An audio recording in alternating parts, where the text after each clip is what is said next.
Can't look in the eyes of my brother without shedding a tear. No.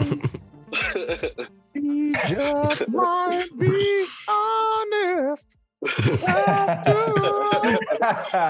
Informally to you. Welcome back. Faded out.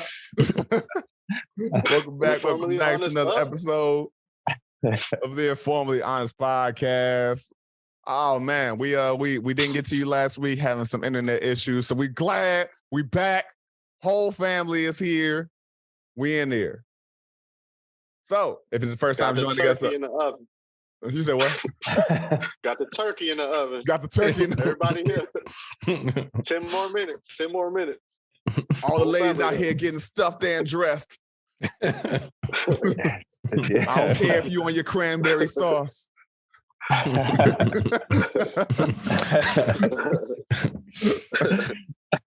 Funny. If it's the first time joining us, in case you didn't get it, this is a Thanksgiving episode because it is tomorrow. But four brothers, Miller neighborhood of Gary, Indiana, coming to you to talk about this thing called life. And we always full of gratitude, but we always make sure also that our conversations are always rooted in them three principles. Say it with me if you know it: being forthright, being vulnerable, and being, most of all, honest. Hey, yo, it sounds so soulful. Don't you agree? Don't you agree? We were doing Lupe, not Kanye. Different A. Don't you agree? But fellas, been a couple of weeks. How y'all been? What's new? What's happening? Oh man, I survived. I got something, man. I got something, man. I've been coaching the basketball team. Oh shit! At the Y that my son is in. He's 5, so it's like a super loose. It's not like a very competitive league or anything like that, but it's like more so like teaching them how to play, basically. Yeah. But it's like some kids here and there that's like more advanced. Yeah. But it's just funny. It's a funny experience. Just like the stuff that they do, things that they say, and like having the parents look at you like wondering. I was like wondering like they think I don't know what I'm doing or something like that. But there's nothing. Like they're 5. What do you? Yeah. It's like you could tell like some people are more serious than they should be about this. Like, yeah, that's always the case. It should be some cues to show you like this is not a very competitive league. Like, right. our roster current constantly changes. Like, yeah, the point guards play center also. The jerseys are reversible, so it's not that serious. I like. Are they screen printed? Numbers. No stitch numbers. How that? You got at least one kid that does the extra tucked arm too strong to like show you they know how to dribble with that one hand. It's like some kids that shoot like way too far than they should. Like, I was just about to ask you that. Is it what, a 6-foot rim? Like what? Is probably 8 feet. Something. It's like probably like 7 or 8. Yeah, 7 or 8. Okay, probably like 7 or 8. I know it's always lowered for that age, like, right? Yeah, I was gonna ask you. Everybody wants to be Steph Curry. Exactly. So I was gonna ask you like, what's the Steph Curry effect? I figure it's because you can see it. Like if you watch high school kids, people are shooting like from the logo. Even like, younger. why are you doing this? I don't understand why NBA players shoot from the logo. Honestly, I'm like, that's not a good shot. It's like it's not worth more points. Yeah. Like, it's only a good shot for like 5 people in the world. Like that's what they exactly. Like LeBron, like what are you doing? Stop. Yeah. Yeah, last time I was in Wyoming a couple years ago, I was teaching in elementary school, and right after I finished, they had basketball practice. So I was like, oh, let's stay behind and watch this. You're either gonna see something hilarious or be bored enough to leave. So let's see. Yeah. And it can be very frustrating. Oh, I'm sure. Be very and these are elementary school kids. Like, so I want to say this was like maybe like 5th and 6th graders or something like that was the main court I was sitting next to. So little black dude is out there, and I don't really expect him to like just be decimating the rest of the kids, but because you could tell like 3 dribbles, and I'm like, okay, you're just as mediocre as the rest of them. Like, okay, we're not gonna treat you special. But then he's taller than all of them. He's down center. They pass him the ball. He fumbles a layup, and then I'm like, okay, well, that's whatever. He comes back down the court. They pass it to him because he's wide open. He stops and shoots a 3, and I go, "What are you doing?"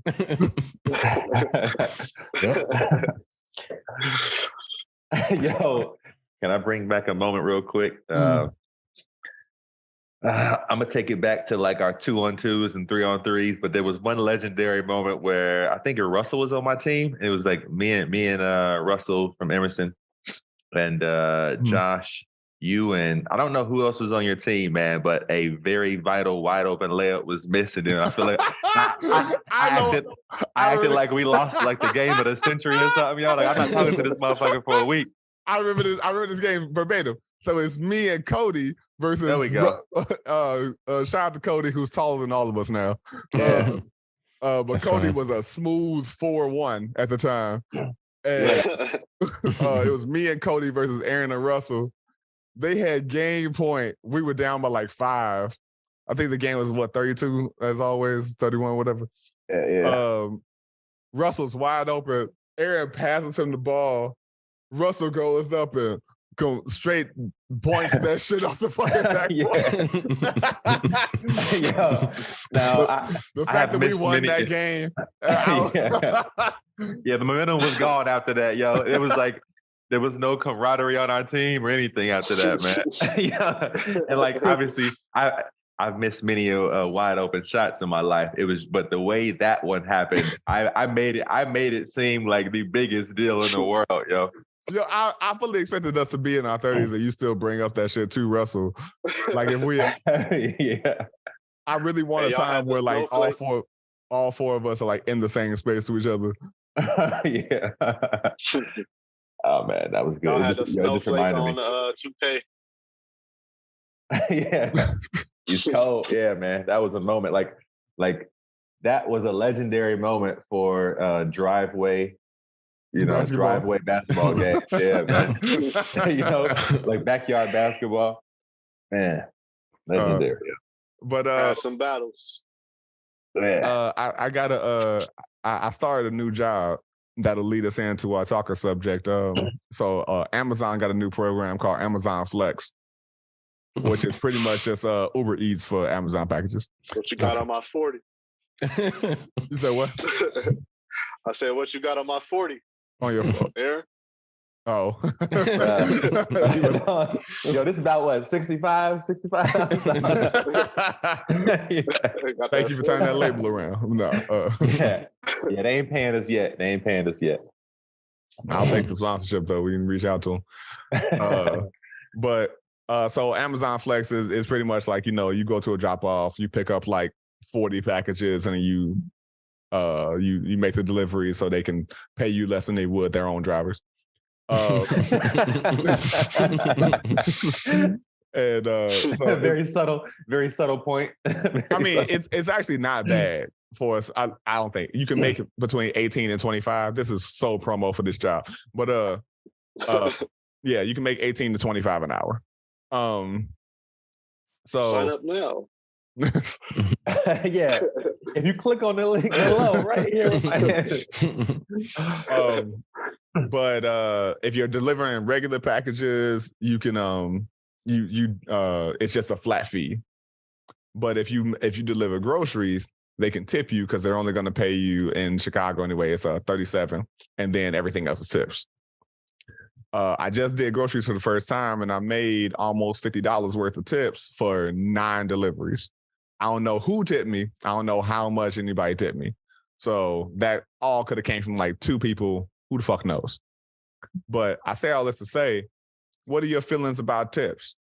What do you, like? Let's just talk about that baseline, then we can get into like how Aaron actually introduced this in, because tipping culture is pretty like weird here, weird today, non-existent overseas.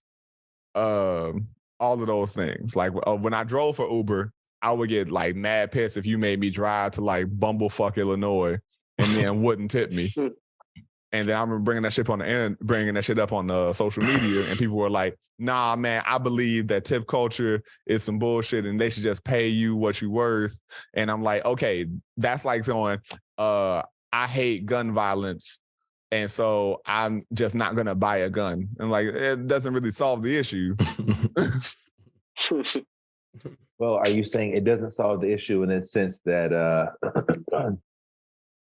it doesn't solve the issue for that person because the reality is the way it is? Because I do think that for the person affected, like that. Yeah. Like not necessarily that person, like you, the customer. You're like, oh, I'm not gonna give you more money because they should pay you what it is. I'm like, but they not. So but in this moment, they're not getting paid what they deserve. Like we all want that. That's a great idealism, but that's not the current reality. Gotcha. Yeah, I feel that. So, what are y'all thoughts? Well, I guess it's already. Go ahead, Mark. My bad. Well, I was just gonna make one quick point. Like, I guess it's just a point of like, how do you feel like about, because the only difference in this scenario than any other job is that we can affect it. We can affect it. Like, we have the power to do that. So, but I don't ever, because I've done Shipt before and I've done Uber before. So like, I know not to ever just expect it every time, because I know I'll be disappointed. But that don't mean I don't like have good customer service whenever I do things like that. So because some people will just tip just because they know how the service industry is. Like they'll tip like, oh yeah, I know what y'all go through. So I know it's gonna be like two people at least that's thinking like that. Yeah. Or I have always had the inclination to tip no matter what, I guess for various reasons. One, I think growing up, my aunt just raised me to do that. It was like that was more the emphasis. It was more like a, and I guess subtle way of saying like, don't be cheap, man. If you go on, let's say for instance, which I feel like most people would agree, like even when there's debates on tipping and not tipping, most people often agree. Like the person who's against tipping typically can see this side a little bit better when you bring up sit down restaurants. Like you have more of an argument, I feel like, there, because they're probably making $2 or $3 an hour or whatever. And so how I was raised was always, you don't go out if you can't tip as well as affording the meal itself. So that's one. So I was always had that inclination to tip anyway. Now I've also worked retail. I've worked service industry, retail, very similar. I've always been surprised by tips because it wasn't like like retail is, there's no necessary understanding. There's no expectation. Yeah. There's no expectation. Thank you. To tip. So whenever I have gotten it from, like Marcus said, really good customer service, not so subtle plug, then I was very surprised and grateful for it, but I never really expected it. But because I worked the retail industry, which is you get the similar disrespect from people, as the service industry, I am just also more inclined to tip as well because of that. Because like you said, man, that is like you see some wonderful people, but you can see the worst in folks too. So I think that and probably other reasons make me more inclined to tip, even when I feel like there is very much argument here to not tip. Unnecessary, yeah. Even when they flip the motherfucking iPad around and it's highlighted automatically on the 20%, like that's what I woke up today planning on giving. You know what I'm saying? It's like automatically the 20%. Like there's very much room for argument to not tip here, but 98% of the time, I'm probably tipping anyway. Yeah. Hey, for anybody else go, I forgot to even answer the question. I kind of just said about how I would if I was on the other side. But as far as how I tip, like I always just show love to whoever, but depending on my service, actually, like how it's supposed to be. But like you have to do something really wrong in order for me to like think it's terrible service. Like just if it's completed or whatever it is done like it's normal expectation. Like yeah, that's about it. Word. AJ. So for me, like I'm gonna just start with the standard, the traditional. So sit down restaurants. I think when people even think about tipping, that's probably the first place they go. Although today, you know, there's so many different services out there that could ask for a tip, require, expect, request, suggest, whatever word you want to use. But so yeah, so this is how I feel about tipping. So in sit down restaurants, I typically pretty much always tip 20%, unless like Marcus was saying, like if the service was terrible, or I'm not saying terrible, if it was like bad, you know, like I'll probably tip 10%, or it just depends. But I'm pretty much always gonna leave a tip though. If it's like really bad, I'll even leave a tip. But the small tip is, to me, it's more. It's significant. It signifies something, right? Yeah. Versus zero tip. Yeah. It's like, oh, you went out of your way to leave a small tip. Well, yeah, because I got like 1 cup of water and it's 45 minutes. But even after I asked for water. Right. But you saw me sweating when I came in this motherfucker. It kind of shows that shows that you actually tip, but if you would have done better, like you would have actually got a better tip. Like because some people actually just don't tip at all. Like exactly. No matter what. Yeah. Yep. But that kind of separates you from them. I've been in multiple situations. I'm sorry. Go ahead, Adam. My bad. No, and like I was saying, like I'm a pretty generous tipper actually. But like I said, if someone wants to take out their frustration or bad day, or maybe they are just a jerk of a person just begin with, you probably shouldn't be in service anyway. I think some people will take a job that they have no business taking. Like I have no business being in service. I'm not a people person. I'm not gonna welcome anybody. So I'm not gonna put myself in a position to. I don't want to have a job unless. Okay, let me actually take a step back, because Josh is saying, like you were saying, like you were driving for, I guess, Amazon now. Yeah. So that's a little bit different because. So are you meeting people like on the regular, like who's ever? Almost never. Okay, so I could do that. That was the appeal of it. Like more than like going, oh, okay, since I got a newer functional car, why don't I get back on some Uber Lyft shit? And I was like, oh yeah, I can do the job and almost never have to talk to people. Yeah. Fine. Yeah. Josh gonna be in like ring videos dancing with.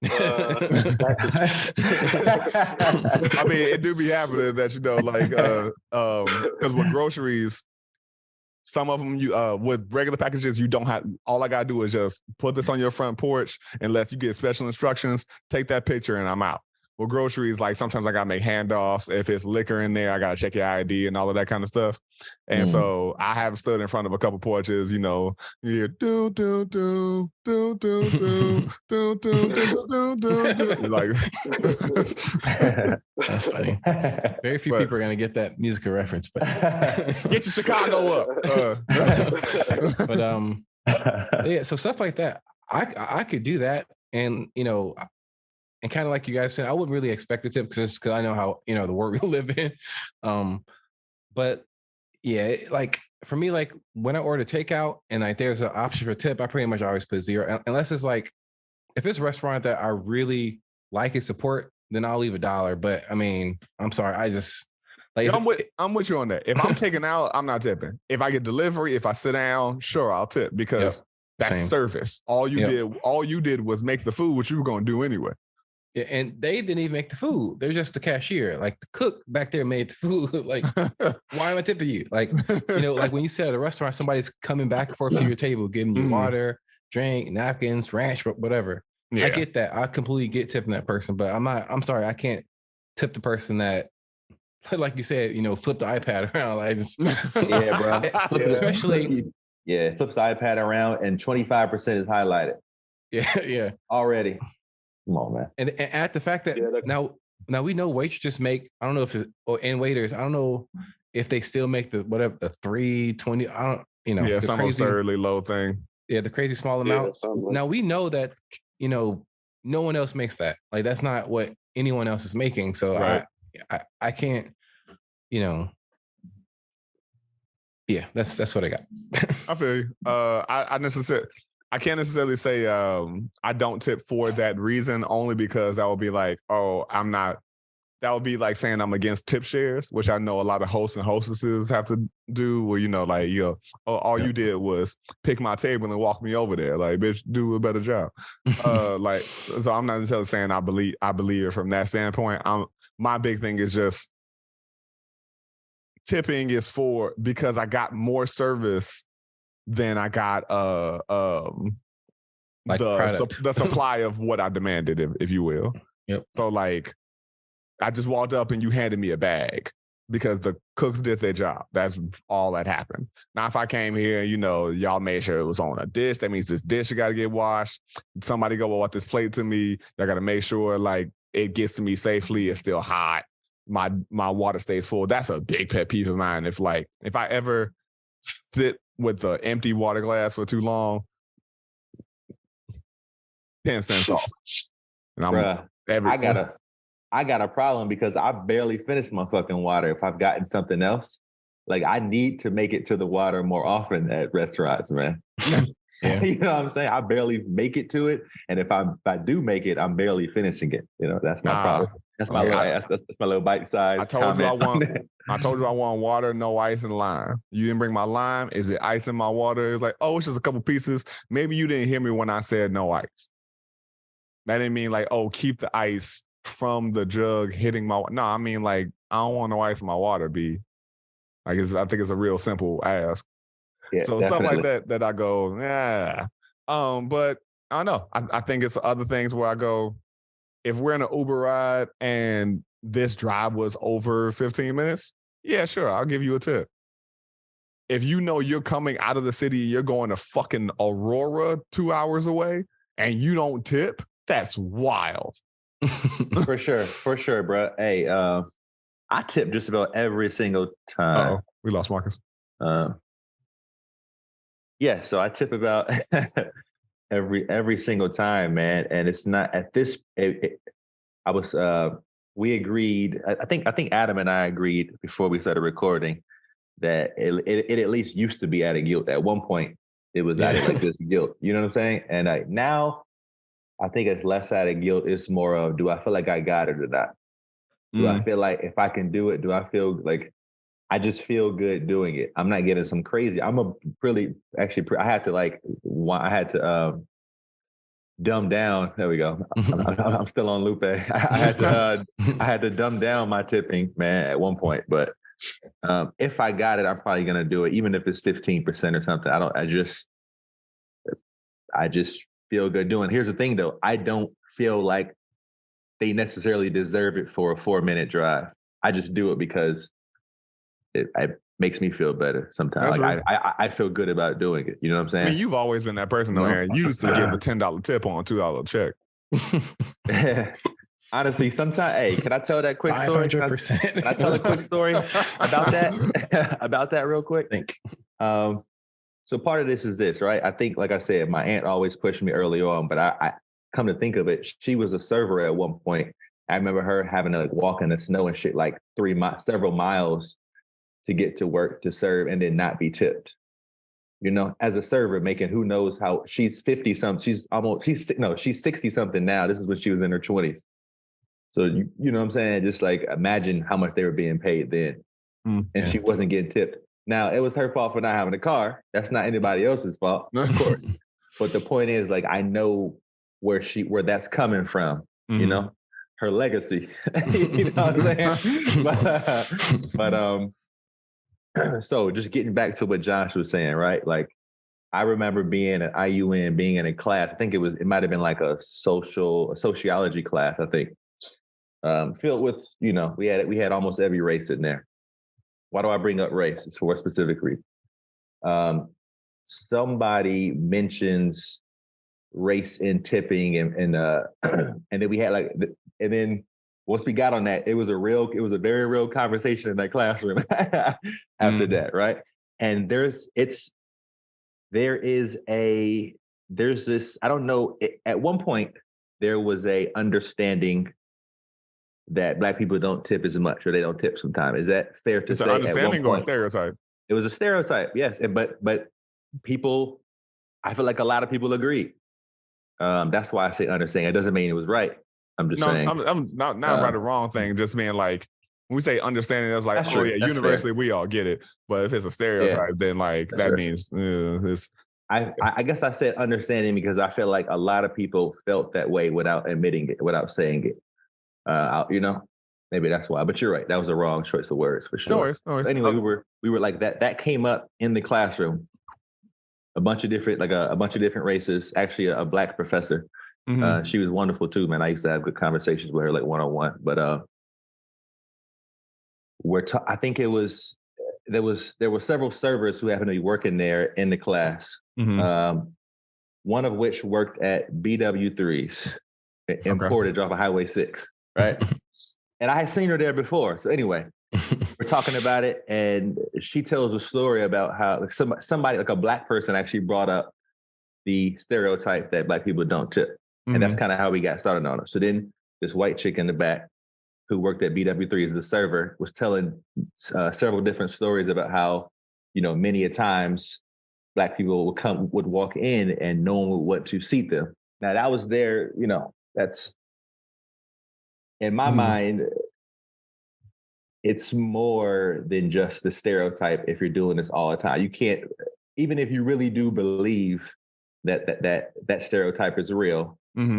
If you're doing it every time, like it's to me, it's more than just a stereotype in your mind. Like you got to do some soul searching, I think. Anyway, let me play Lucifer's liaison for a second. All right. And is it a thing of, because we all know stereotypes, regardless of whether or not they're based in any kind of actual historical fact or anything, people react to them as if they're real more often than not.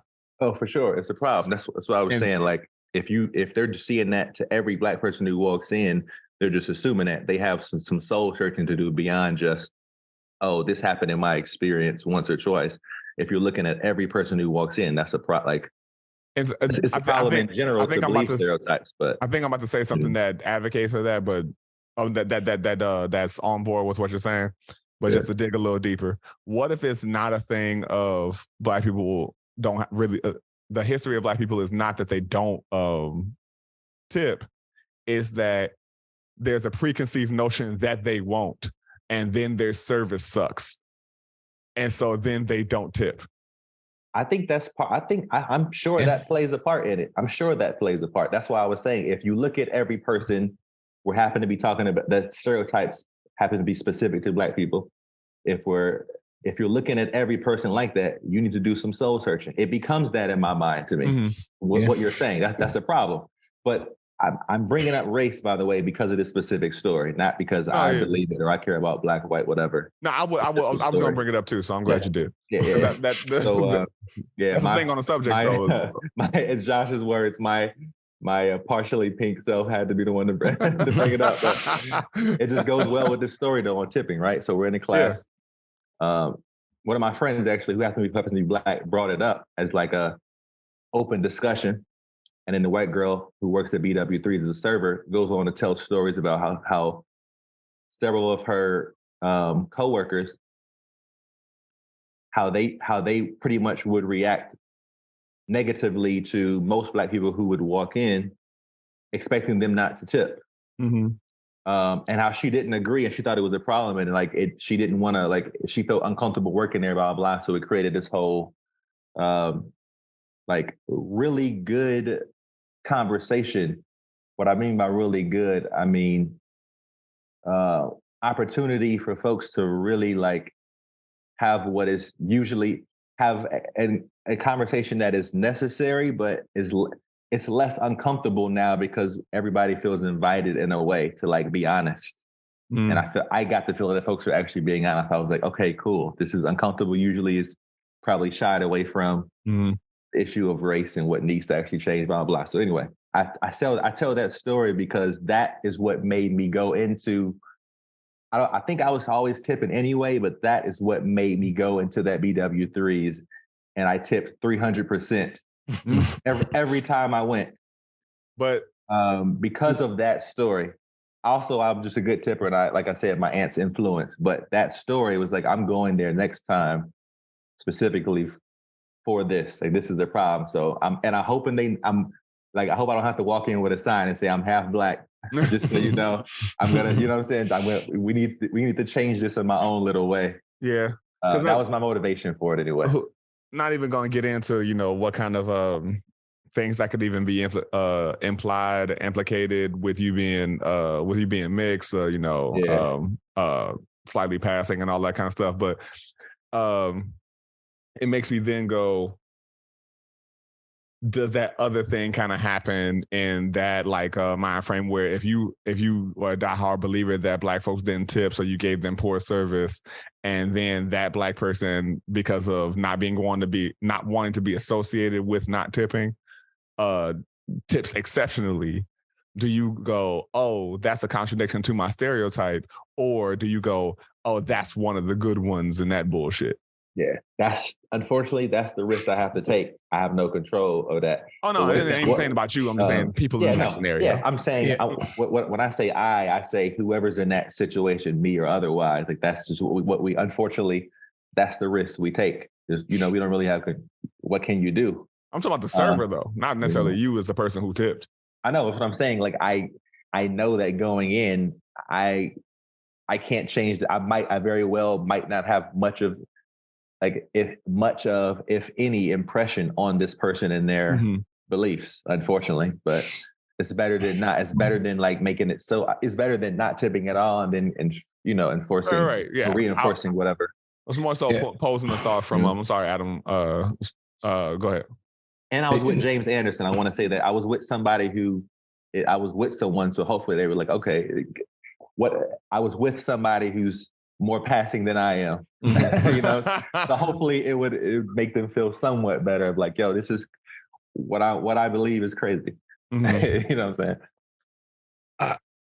I think for me, like, I can't tell nobody how to live or anything, but like for me, like, I think that people should tip what, like, if you're a Black person and you're going into a restaurant and you feel anything, whether you feel uncomfortable, or you know, and you're like, man, I don't know what like. This person's service was bad, but I don't want to be stereotypical, you know, and not, you know, blah blah blah, and not tip them X amount. It's like, I think you should do what you feel is. I know that's like a cliche thing to. No, you're right though. But it's not up to you to be the spokesperson for Black people. So if you tip 20%, 25, 30, whatever, then that's fine. If you tip 15. And it is what it is. That's fine too. Because I think between 15 and 25, I think that's like, to me, 15 is always the lowest at any tip, any like automatic tip or whatever that they put on the receipt. It's never going to go less than 15. So yeah. And the funny, speaking of the like there's, I don't think they do this anymore. There's a point where like restaurants would put like you said, they would put amounts at the bottom, like 10%. And it's like, I was going to tip more than all of these numbers, but okay. Thank you for letting me know. Like I've definitely done that too. Yeah. And I think they stopped doing that because I think like maybe we're screwing ourselves, because I think people would have probably tipped more. I think that, if your bill is $14, I don't know what 20% 14 is, but actually it's $2.80. Yep. Yeah, 280. Yeah. But With that decimal, that's how I do it. Well, Too. Yeah. move that decimal for 10 and then double it up. yeah. But yeah, so like, and I would probably give like $3 for, which rounds it kind of just rounds it up. But the thing is, if I would have saw that receipt, like, well, I guess I'll just do 280 then. Like, but, See, I'm the it's opposite though. I have had slightly, I guess, petty times where I know this ain't gonna equal that 15%, but it's gonna end in a clean number of $34. Easier to calculate. Yeah. Sorry. Yeah, it's not like that. I feel you, bro. Hey, Adam brought up a good point. Like, I think any motivation outside of what you're capable of doing in the moment and what you want to do is not the best motive. Like going in and being like, I'm gonna prove a point is not the right way to. That's not the motivate. Right. The best motivation. I agree for sure. If we think about timeline, though, I don't think it's ever going to be when nobody walks into a restaurant like, all right, disprove us some stereotypes today, motherfucker. Like, yeah. It's when the check comes, they go, shit. Fuck, yeah, I guess I'm gonna have to leave this one for tomorrow. It's not for another day. You know what I'm saying? But I just remember like that was one of the driving points when you were like, I tip crazy. Anyway, that was one of the driving points for me, tipping really well. And that was like the catalyst, I guess, like this jumping off point in general. But I can say on the flip side, I've been around Black people and white people who didn't tip. I've been around many people who have not tipped. And I've been in situations, actually, both Black and white, where they didn't even want to pay for the food and they fucking ran out. No, straight up, Black and white. I believe I was pissed off, bro. I was like, what the? Because my dumb ass decided to stay. How did you say, yeah, I was there? My dumb ass decided to stay, man. And I was like, these motherfuckers ain't got Venmo, so I'm fucked. Venmo, this is recent. I'm just talking shit, but like, oh, okay, I'm like, it's been motherfuckers from Emerson. It's been motherfuckers from Emerson, and I'm like, bro, y'all sit. I hear them at the end of the table because you know how we used to do sometimes. There'd be about 20 of us at that fucking table. You had to like three or four together. I'm like, bro, I hear some shit from the underbellies of whatever somebody's mind. Yeah, that we should not pay and run off. Are you fucking kidding me, man? Yeah, Kirsten, she tells me the story of like there was a bunch, like you said, there was a bunch of people from her class, where like they were at B-Dubs, probably the one in Portage, oddly enough, and pretty much, and maybe it was like 10 to 12 of them, and sure enough, a bunch of people just walked out, and then of course there was a few people that stayed that paid for their stuff, and luckily in B-Dubs they actually didn't make. I mean, I guess we can't make anybody do anything, but they didn't require the people that stayed to pay for the other people's stuff. Like some restaurants might have tried to, yeah. They realized they were high school kids, like, well, they probably don't have the money to pay for everybody's stuff, so just chalk it up as a loss and stuff like that is unfortunate because that's when, for a minute, B-Dubs like if you're under 21, you couldn't come in after like 9 or something. After 9 o'clock, yeah. It was based on that. I'm pretty sure. Not the one instance, but probably many instances of I'm that. sure. Oh yeah, and also stereotypes get created and shit like that when you look at like races and shit, and you're like, oh well, if they look like this, if they dress like this, the same way somebody would. What did that skit Dave Chappelle was saying? We're driving in the hood, and it's like liquor store, so like gun store. Like, yeah, he's like locking the door because of a parent. He's looking at things. They're starting to change. It makes him think a certain thing. Like all the familiar symptoms of a project. Yeah, and if you see somebody who dresses a certain way, happens to be Black, who comes from this area, whatever, you start making it's like, God damn it, man. But then you get into them dumbass Black and white, club policies where they be like, no baggy shirts, no jeans, no hats, no do-rags. Huh? Yeah, no bro. Tims. No Tims. So you're like, okay, can you just say no Black people? Just say no Black people. Yeah. I think Marcus, I might have mentioned this before. Marcus and I were trying to get into 83. One of the few times I decided to go clubbing ever. like what the fuck am I even... What is my essence doing here? my presence does not belong here, man. But Marcus and I pull up to the front, and he goes, "Yo, your man, those green shoelaces, he can't come in." Like, what Green the fuck, shoelaces. bro?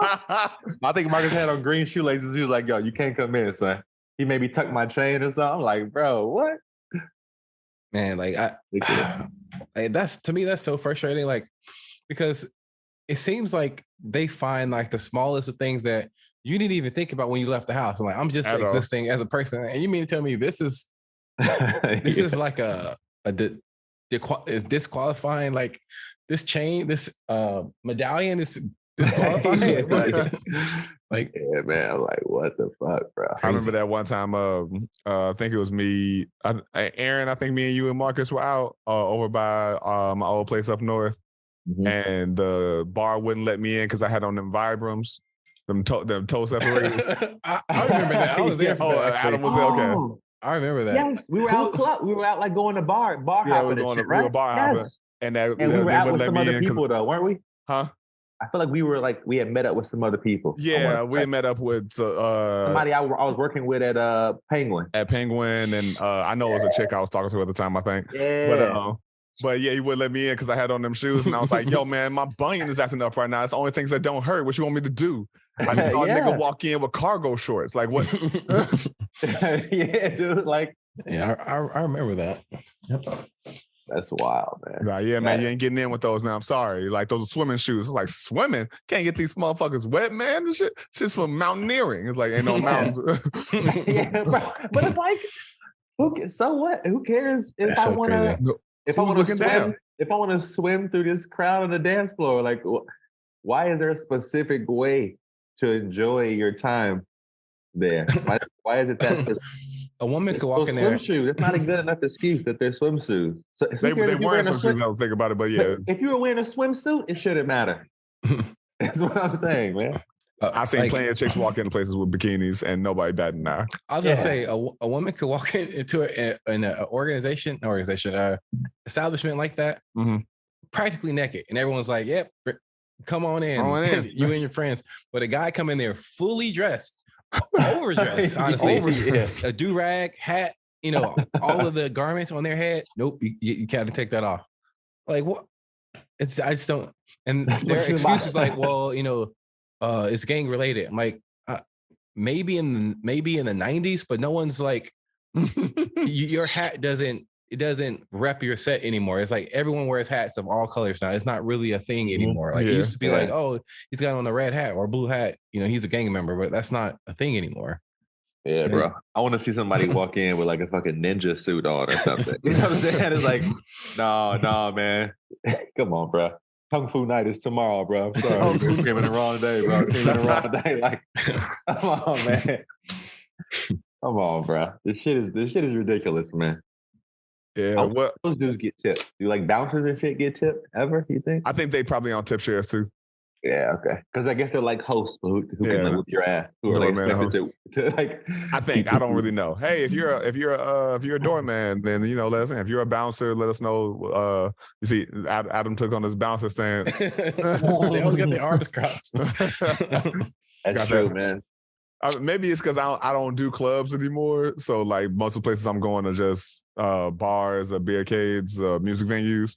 Like I haven't seen an actual bouncer in so long. I just see dudes with like counters, sitting on a stool. Yep, it's like just some old stool. But yo, let's take a break for a second, and we'll be right back. Spoiler alert! Spoiler alert! The movie is over 2 weeks old, and if you haven't seen it, this is your fault. Spoiler alert. I got 2 things to say about Wakanda Forever, and you may have heard them already, and I don't give a fuck if you have.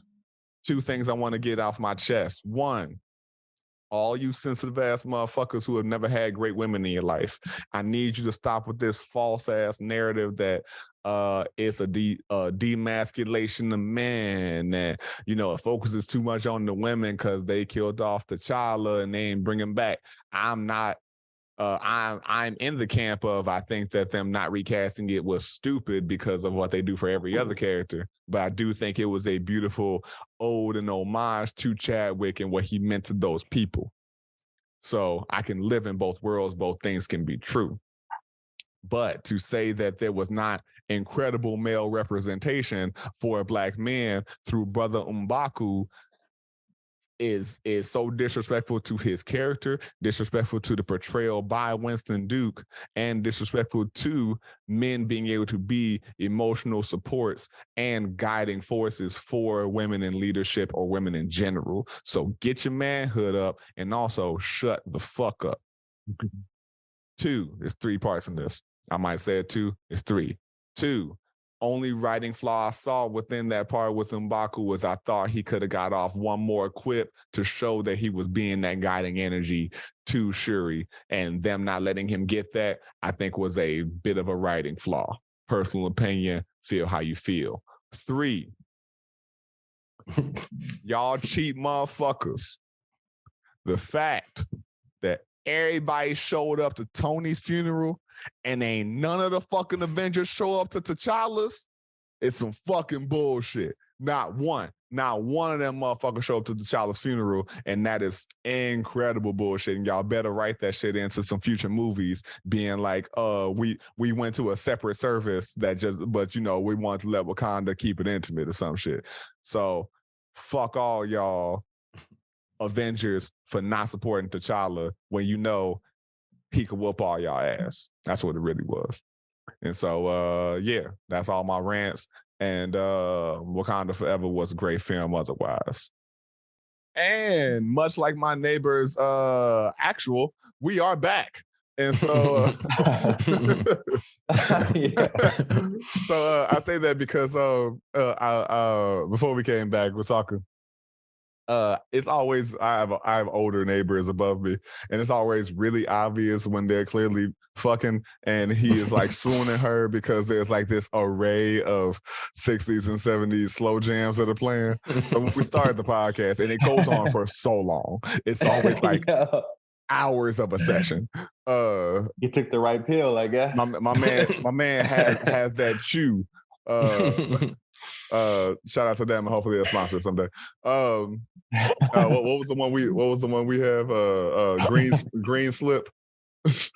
They don't sponsor us no more, so that's all I remember. Fuck them. So when we started the podcast, they were playing Easy Like Sunday Morning. Oh man, the Commodores at all should not be playing. The Commodores are fantastic, but not for that. That's funny. And so I always know, like, oh, okay, it's one of them days. Yeah. So let's start the subject here of: do you care about hearing your neighbors fuck, or knowing that they're fucking? Even if it's not a thing of like you hear the like you ain't hearing all the things. If you still hear like thuds and their playlists, do you care? Well, let me tell you this: when the host of the bed and breakfast you're staying in are English, it's more like oi, oi, oi. I don't know. That was nothing fucking British about that. About what I just did, yo. But that shit was hilarious, and it got me thinking because we were talking before. I, being the creep that I am, I just laughed it off. As long as it didn't stop me from sleeping, getting a good night's rest, I'm good with it. One, I also just knew they were in a rocking chair, and I respect it. I respect the gang, But it got me thinking. If you're paying for this, maybe the hosts should keep that in mind. Yeah. But at the same time, I'm the kind of guy who, walking through the halls of this condo building, if I hear somebody fucking, I'm gonna stop and give it a second, third, whatever, fourth listen. You know what I'm saying? Oh yeah, especially if it's in my hall. If it's in my hall, I'm never unlocking that door so slowly as to see if I can. You know what I'm saying? If I can be a part of them getting to the finish line. You know what I'm saying? If I can be there for that moment, bro. Like, for me, man, honestly, I don't think I've ever heard a neighbor doing that. But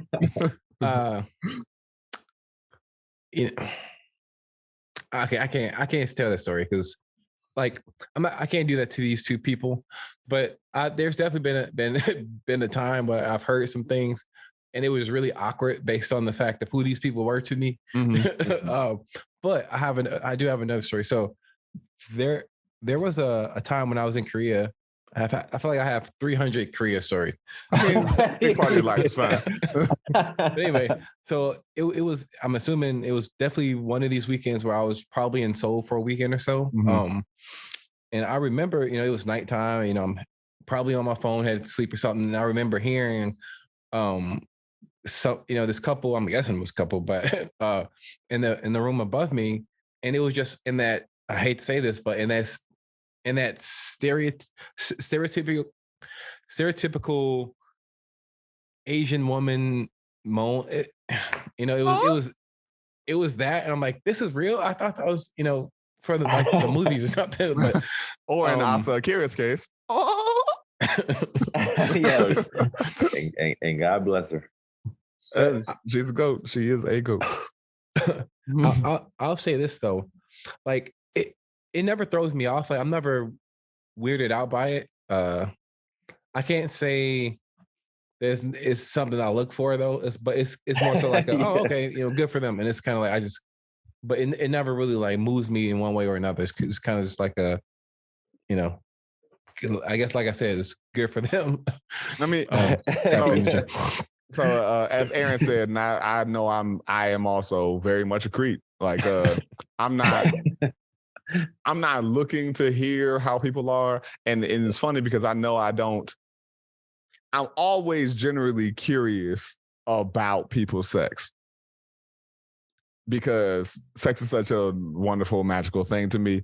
And I also know the average person is having very like plain sex or they're into some fucking wild shit. And both ways I go, I'm just curious what that thing is for you.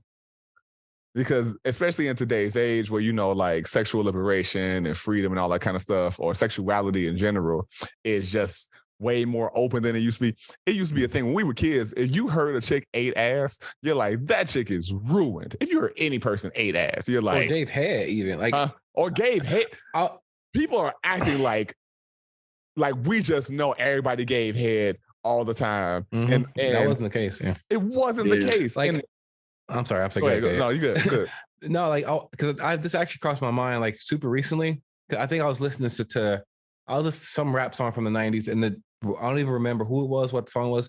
But I remember the dude bragging on the fact that he didn't eat out, and then that kind of made me think. You actually hear that a lot in older music, like the guy saying, "I don't do that," or like, but now it's like the exact opposite, where it's like folks are saying pretty much. You can't get them to shut up about what they do, like in the bedroom.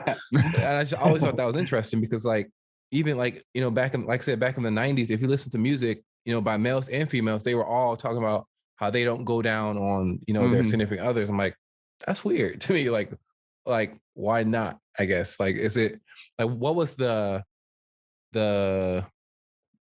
what was the stigma, I guess. What was the stigma? I just remember a lot of stupid things I was told as a kid by if we're talking in our old Gary slang, told by my OGs and whatnot. Oh man, don't eat pussy. That's gonna make your breath stink. It's gonna turn your lips pink. It's gonna put a ring around your mouth. Put a ring around your mouth. Hearing that. Like all these things, and you're just like, none of those things are true. Yeah. And especially I don't want my breath smelling like pussy. Everything that's Papa mint. That's no, I'm not saying it's gonna be the reason why I don't do it. I'm doing it. I'm just saying. I'm saying any person that's eating pussy, if the next thing you immediately do is have a full face-to-face conversation with another person, that person's a fucking animal. And yes. I assure you that is not the most foul thing they did that day. Yeah. Yeah. And so that's what I'm saying. So that's on that process of actions just doesn't even equate to me. Yeah. And so I I go. gotta start carrying mints, man.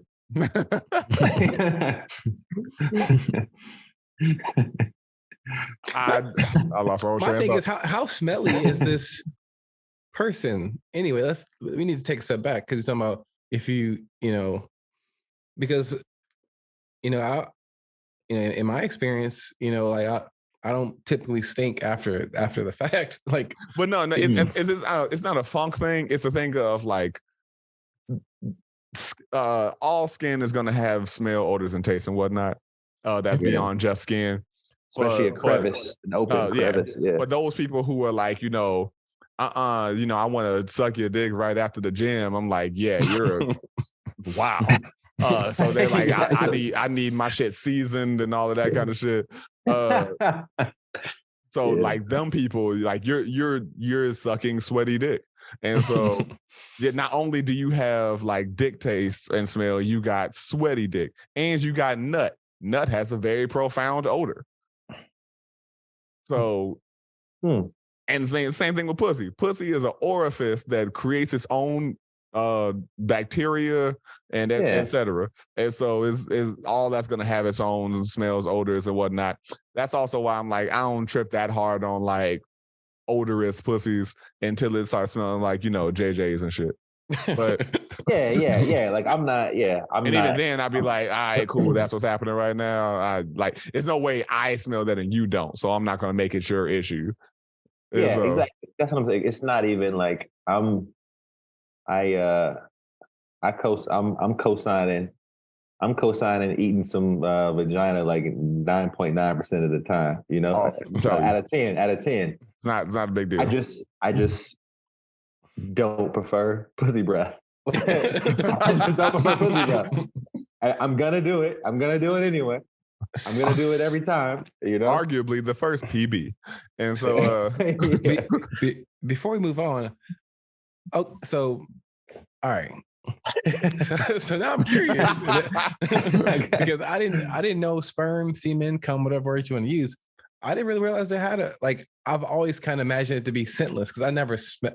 Not that I'm that close or anything, but now I'm curious. My mind. When Josh said it with such bold conviction, that's why I know what it smells like. Such a bold imperative. But it did cross my mind. Like, oh damn, is it really that? Maybe I didn't. So here's one thing. Story I could tell over the internet that I probably shouldn't. Why I specifically know like how bad the smell of accumulative semen can smell. At one point, I was fucking like a lot. Shout out to them women. And this was before I got into like the whole like you flush your rubbers and all that kind of shit. I was protective in the sense of like I made sure these motherfuckers didn't leak, but I would just put them in. I was wrapping them with some tissue and just throw them in the trash can. Took too long to take that trash can out, and there was a lot of used rubbers in there. One morning, I woke up and walked in there, and I was like, "Oh,